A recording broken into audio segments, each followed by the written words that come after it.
Le contreventement est un dispositif mis en place afin de reprendre les efforts émis par le vent et de les faire descendre vers le sol. Ce principe constructif est indispensable pour rigidifier, stabiliser et éviter l'effondrement d'une structure.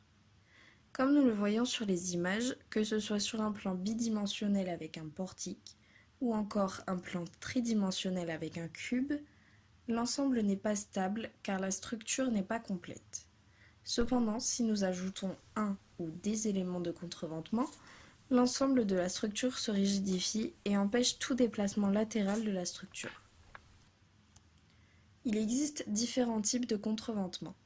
Le premier est la triangulation.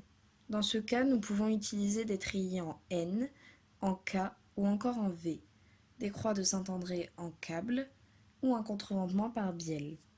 Ce sont les plus efficaces. Deuxièmement, nous pouvons rigidifier les nœuds.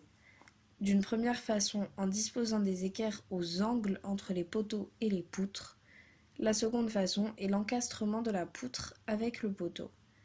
Ce type de contreventement se trouve par exemple sur les portiques et permet à l'architecte de ne pas être dérangé pour créer de plus grandes ouvertures.